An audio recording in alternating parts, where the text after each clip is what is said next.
We're joined now by academic and professor of the Department of New Public Management, Nasarawa State University. Thank you indeed for joining us on this night. Thank you so much. Okay, in June 1977, when the master plan of the FCT was designed, yes. We know that once there is a master plan, then there should be some decorum on how to follow the master plan. Yes. But yet again, how do we have a mix of that master plan execution and some diplomacy in achieving what is good to the side in developing the FCT with the new minister coming in? Yeah, thank you so much. What you asked me borders on policy. And when you have a policy, if you follow it squarely, policy actually provides a framework for action, kind of guide. But the popular saying in Nigeria is that the problem of Nigeria is not that of policies, but implementation. I disagree with that, because implementation is part of the policy process. So as a matter of fact, you ask of Abuja master plan and the issue of it has to do with the way Nigerians rush to everything. So whenever government, Nigerian government, we act before we think. And I think that is what has been the problem. For example, listening to His Excellency Nyesom, Wike, former governor of Rivers State, who has been inaugurated as the Minister of FCT. He started by, he will put down any structure not in line with the master plan, this, that. I know he was former governor of Rivers State. He hasn't read much about Abuja master plan. And so I am surprised that he's coming out with threats when he's yet to understand the policy of Abuja master plan. That's what I was going to come to now. Yes. People watching Nyesom Wike's speech on his first day in office have argued that he's coming with a heavy-handed approach to governance, such as obviously widespread demolitions, and how negatively this can impact communities and residents. And I just wanted to ask you, what should be the appropriate balance between urban renewal and the adherence to legal processes and rights of the people as well? As a matter of fact, Nigerians were eagerly waiting for a change, okay? But that change seems to be far-fetched, starting from the inauguration of Mr. President, Asiwaju Tinubu. When he started, the first thing that greeted Nigerians was announcement of the removal of oil subsidy policy.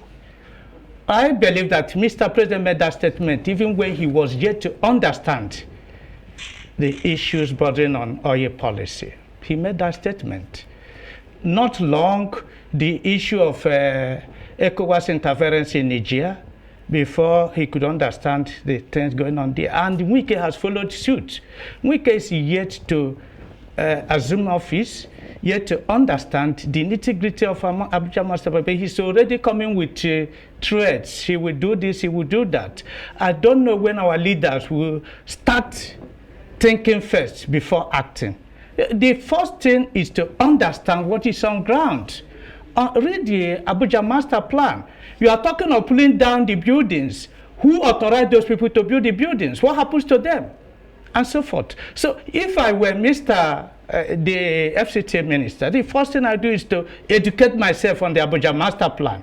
And then, if possible, set up a small committee to further advise me on what to do before going to that. As a matter of fact, the people in FCT were eagerly expecting for a government that will bring a change.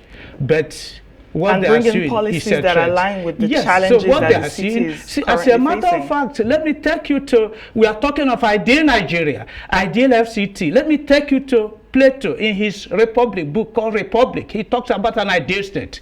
He said an ideal state is a state governed by philosopher kings. And such philosopher kings are patriotic. They are people of integrity. They are creative. They are they are very creative and patriotic. And their major concern is business of the state, how to make the state better. And in that ideal state, the rule of law is supreme, where every person is equal before the law, where you have due process for everything, where people are recognized, where people are equal before the law, and where law is supreme. And in that case, whatever you do will be done according to the laws of the land. And in that ideal state, every person has equal opportunity. And that ideal state believes that every person is equally gifted. Therefore, the business of the state is to find ways of developing those talents for the services of the state. That should be the concern of Wike and other ministers, how to make Nigeria better, how to make Nigeria. Nigerians have been suffering, and Nigeria have been clamoring for a government that will make a change. Nigerians are not expecting further threat from any person. What we want, if you are ready to work, yes, people say he worked in rivers. I don't want to contest that, but the truth is that you should first of all understand the master plan of Abuja, and then see what could be done to improve on the thing, in order to bring smiles on the faces of the occupants of the Federal Capital Territory, and not to threaten any person. This doesn't give hope to Nigerians, and people are beginning to be afraid. Government is supposed to be there for the people, to protect lives and property, to provide the enabling environment for people to improve. That is what government is supposed to be, and not to threaten them. Nigerians are already suffering, you are still threatening them. This is quite unfortunate. Okay, Prof. Now, the economy of Abuja is majorly enhanced by real estate. Yes. What does this portend, this kind of threat and this kind of administrational start portend for the real estate sector in Abuja, which is the main focus of business and main business enhancement in the FCT? Yes. It's dominated by real estate.